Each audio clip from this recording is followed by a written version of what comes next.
Hello दोस्तों, स्वागत है एक बार फिर से आप सभी का स्टडी विद मोनिका ओझा पे। इस वीडियो में हम बात करने वाले हैं भारतीय रेलवे से जुड़े कुछ महत्वपूर्ण तथ्यों के बारे में। दोस्तों, आप सभी ने ट्रेन में सफ़र तो ज़रूर किया होगा, तो आपने ये भी देखा होगा कि कुछ रेलवे स्टेशंस में जैसे कि जंक्शन लिखा होता है, टर्मिनस लिखा होता है या फिर कैंट लिखा होता है। तो इन सब का अंतर क्या होता है, इन सब का मतलब क्या होता है? जैसे कि स्टेशन हो गया, छावनी हो गया, हॉल्ट हो गया, रोड हो गया, पीएच हो गया, इन सभी के मतलब क्या होते हैं, आज इस वीडियो में हम विस्तार से जानेंगे।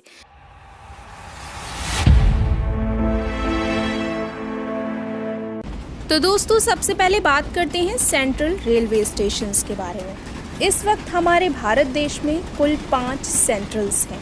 कौन कौन से हैं?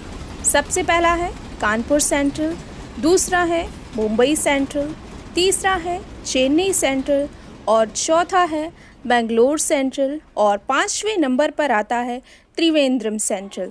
तो दोस्तों, ये तो 5 सेंट्रल हैं हमारे देश में। अब आपको ये बताते हैं कि सेंट्रल रेलवे स्टेशन क्या होते हैं।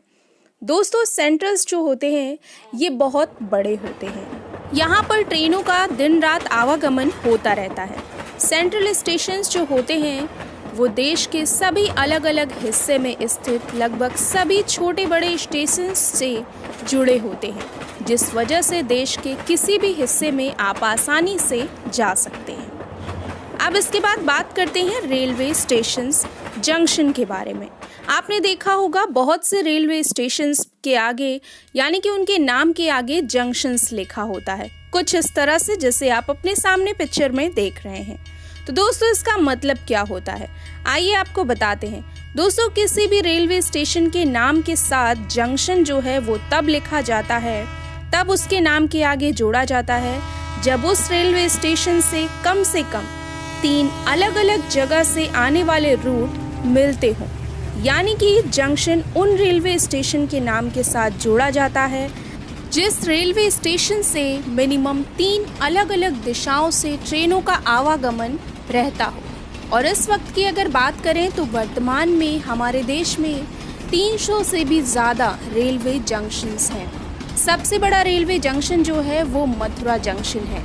यहाँ पर 7 रेलवे ट्रैक हैं जो कि 7 अलग अलग जगह से रेलवे रूट आ करके इस मथुरा जंक्शन में मिलते हैं। चलिए अब आगे बात करते हैं टर्मिनस और टर्मिनल की।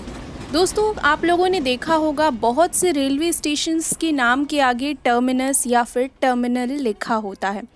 सबसे पहले तो दोस्तों आप ये जान लीजिए कि टर्मिनस बोलिए या फिर टर्मिनल, ये दोनों एक ही होते हैं, ये दोनों एक अलग अलग वर्ड नहीं है। अब आपको बताते हैं इसका अर्थ क्या होता है। टर्मिनस या फिर टर्मिनल का मतलब होता है समाप्त यानी कि एंड यानी कि खत्म। ठीक है। अब दोस्तों, टर्मिनस या फिर टर्मिनल ऐसे स्टेशंस को कहा जाता है जहां से आगे जाने का ट्रैक ना हो, यानी कि टर्मिनल से ही रेलवे ट्रैक का दी एंड हो जाता है। इसका मतलब होता है कि टर्मिनस से आगे ट्रेन नहीं जाती है, ट्रेन वापस उसी दिशा में जाएगी जिस ओर से वो आई होती है।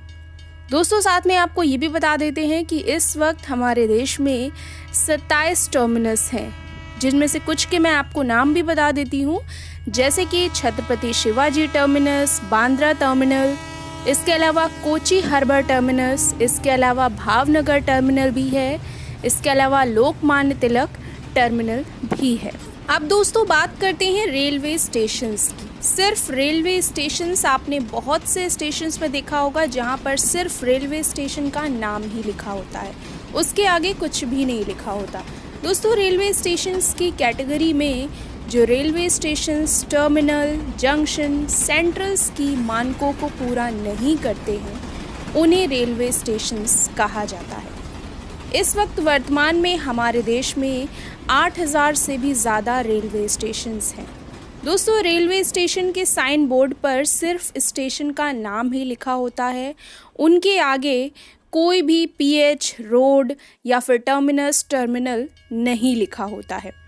उन्हीं में से एक न्यू दिल्ली भी जो है वो सिर्फ मात्र एक रेलवे स्टेशन ही है। अब बात करते हैं कैंट के बारे में। दोस्तों, आपने बहुत से रेलवे स्टेशंस देखे होंगे जिनके आगे कैंट लिखा होता है। कैंट का मतलब होता है छावनी। ऐसे रेलवे स्टेशंस को कहा जाता है कैंट जो डिफेंस या फिर पुलिस फोर्स की छावनी के आसपास बनाए गए हों, उन्हें कैंट कहते हैं। जैसे कि हमारा अंबाला कैंट हो गया, बेंगलोर कैंट हो गया। ठीक है, अब आपको बताते हैं पीएच रेलवे स्टेशंस कौन से रेलवे स्टेशन होते हैं। दोस्तों, आपने बहुत से रेलवे स्टेशंस के नाम के आगे पीएच लिखा देखा होगा। ऐसे रेलवे स्टेशंस होते हैं ये जो अनस्टॉप होते हैं, यानी कि पीएच का मतलब होता है पैसेंजर हॉल, जहाँ पर सिर्फ पैसेंजर ट्रेन्स ही रुकती हैं। ऐसे स्टेशंस को पीएच कहा जाता है। अब बात करते हैं हॉल्ट रेलवे स्टेशंस के बारे में। आप सभी ने बहुत से स्टेशंस के आगे नाम के देखा होगा हॉल्ट लिखा होता है। इसका मतलब होता है ऐसे रेलवे स्टेशंस जहां पर सिर्फ पैसेंजर ट्रेनें ही रुकती हैं या फिर किसी इमरजेंसी के कारण एक्सप्रेस ट्रेनें या फिर सुपरफास्ट ट्रेनों को भी रोका जा सकता है। ये ज़्यादातर गाँवों या फिर छोटे छोटे कस्बों में बनाए जाते हैं। अब बात करते हैं रोड के बारे में। आपने बहुत से रेलवे स्टेशंस में देखा होगा रोड लिखा होता है, जैसे कि हजारीबाग रोड हो गया, आबू रोड हो गया, इस तरह से। ये ऐसे रेलवे स्टेशंस को कहा जाता है जो किसी मेजर सिटी से थोड़ी दूर पर स्थित होते हैं और उस मेजर सिटी को कनेक्टिविटी प्रदान करते हैं। ऐसे स्टेशंस को रोड बोला जाता है। तो दोस्तों, आज की इस वीडियो में फ़िलहाल इतना ही। मिलते हैं एक नई वीडियो के साथ जिसमें आप जानेंगे कुछ अमेजिंग फैक्ट्स, अमेजिंग नॉलेजेस के लिए हमारे चैनल को सब्सक्राइब करना बिल्कुल भी ना भूलिएगा। जुड़े रहिए स्टडी विद मोनिका ओझा के साथ इसी तरह से। धन्यवाद।